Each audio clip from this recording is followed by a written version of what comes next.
Saya lulus tes PNS, alhamdulillah, tapi mencontek.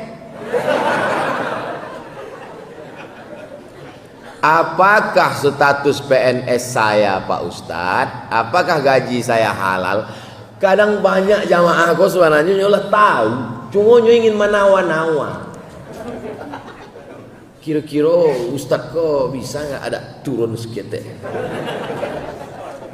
Kami selama belajar di Azhar tidak pernah mencontek sekalipun. Di Azhar kami tidak pernah mencontek sekalipun, tidak pernah mencontek. Hebat takwa Pak Ustaz. Takwa Ustaz, takwa pada Allah Ta'ala. Sistemnya ketat. Di Al-Azhar itu masuk ke kelas hanya membawa pena cie. Tidak percaya tanya ke Ustaz je. Hanya bawa pena. Jadi kawan nambo masuk lainnya ke ruangan kelas itu membawa pena cie. Sesudah itu tidak boleh bawa kertas. Dia gila kertas soal, dia lagi kertas soal. Waktunya mencari kertas soal itu kan tak ingat awak jawabannya kan, 3 soalnya. Waktu langsung ditulisnya di belakang tuh supaya tak jangan lupa tulisnya jawaban. Sementara karate jawaban tibo di jamaah mahasiswa rame, jawabnya di belakang. Sesudah itu dibaca, datang petugas mencari, kok lah ada jawaban di belakang. Dicabut visanya setahun. Maka tuan mahasiswa baru disampaikan itu Abdul Somad, beko kalau masuk ruang ujian maka jangan tulis jawaban di belakang, jangan tulis di kerate, jangan tulis beko angkane deportasi setahun. Jadi andalan awak apa? Menghafal mainge. Kalau tidak lulus setahun beasiswa putui 25%. Indak lulus 2 tahun beasiswa berkurang 50%. Indak lulus 3 tahun DO, indak dikasih tiket pulang, siap-siap membuat rakit dari Sungai Nil ke Sungai Siak.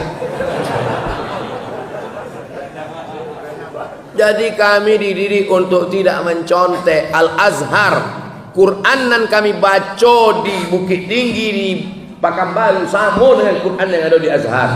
Hadis yang dibaca di Pekanbaru sama dengan Sahih Bukhari yang ada di Azhar.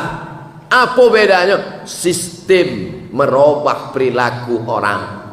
Orang yang jorok, kotor, tukang buang sampah, kalau dia tinggal di Singapura jadi pembersih enggak? Bersih. Buang putung rokok takut. Makan permen karet letak di bawah meja takut. Ada 2 yang diletak orang di bawah meja. Pertama permen karet, yang kedua tai hidung. Akunya meletak itu dia apa? Sistem. Waktu kami umroh transit di Singapura, siapa yang bawa rokok? Kata orang terapel, keluarkan, campakkan. Karena nanti di Singapura akan dituntut $100 cek bungkui. Orang takut di sistem. Kenapa bisa mencontek? Sistem. Siapa yang bisa merubah sistem mencontek ini? Pemimpin. Soal-soal itu. Soal itu mesti begitu. Kalau jarak dari Masjidil Haram ke Masjidil Aqsa 1.500 km, kecepatan cahaya 1 detik 300.000 km, berapa detikkah diperlukan untuk Isra dan Mi'raj? Bergizi soal CPNS kan? Ambil dulu CPNS enggak itu soalnya. Si A dengan si B, Tono, Tony dan Tini menjaga warnet. Tony menjaga di waktu pagi, Tini menjaga di waktu malam. Mereka tidak bisa bekerja sama karena pernah pacaran. Jam-jam berapa saja mereka bisa kerja sama? Tidak mendidik.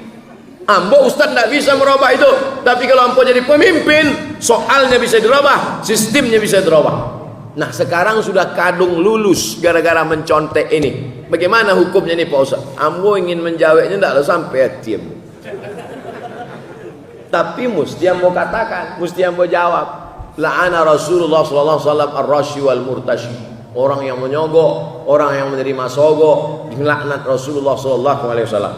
Kalau pendapat ulama-ulama muktabar berdasarkan hadis man ghasyana falaysa minna. Siapa yang menipu kami bukan golongan kami. Mencontek bagian dari menipu. Haram hukumnya. Oleh sebab itu kalau tapi tanya juga lah ustaz lain. Tanya ustaz lain, mungkin ustaz lain Kalau menurut saya karena darurat katanya. Rupanya ini mencontek juga. Kami sama Ustadz Del sama-sama tidak pernah mencontek di Azhar. Kami alhamdulillah dididik dengan sistem yang sangat ketat. Dan ambo ketika pulang jadi dosen, ambo pakai sistem itu. Waktu ambo ujian, jangan ada mencontek. Komplain mahasiswa, Ustadz aja yang tidak boleh, dosen yang lain boleh kok. Karena ambo sangkonya ambo bodoh. Pas hari kedua ambo bagi soal. Silakan contek, silakan. Tengoknya lain.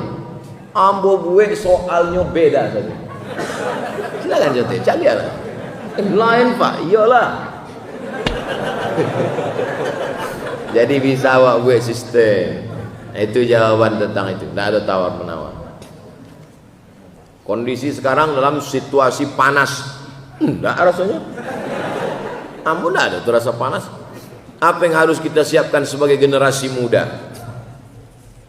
Generasi muda kau enggak usah terlalu muluk-muluk. Sembahyang subuh tepat waktu saya lu. Kau ingin membebaskan Palestina, jago lalu jam 8. Akhir Palestina. Akidahnya mesti benar, ibadahnya mesti betul, akhlaknya mesti baik. 3 saja anak muda. Akidahnya la ilaha illallah, jangan syirik, jangan rusak akidah. Yang kedua ibadah, sholat berjamaah, bangun subuh, jangan sampai tidak sholat.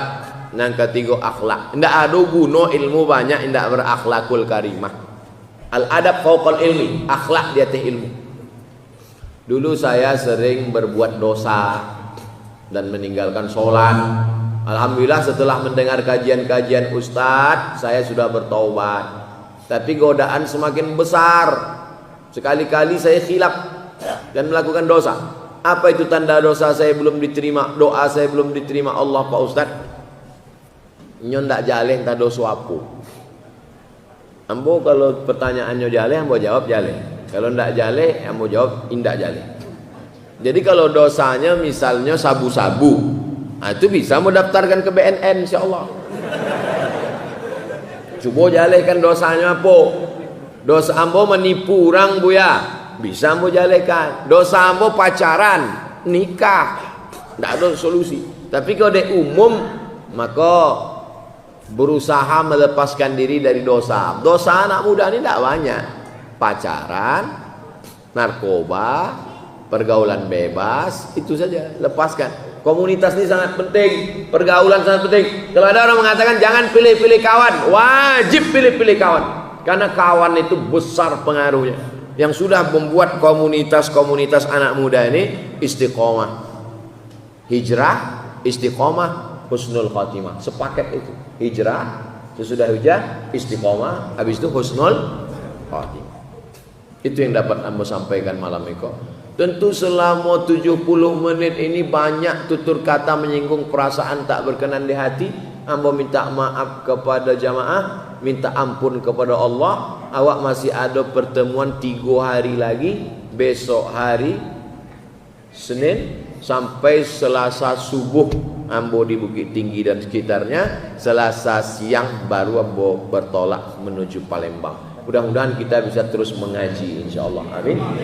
Terima kasih banyak. Mohon maaf segala kesilapan. Ambo kembalikan lagi ke moderator. Wassalamualaikum warahmatullahi wabarakatuh.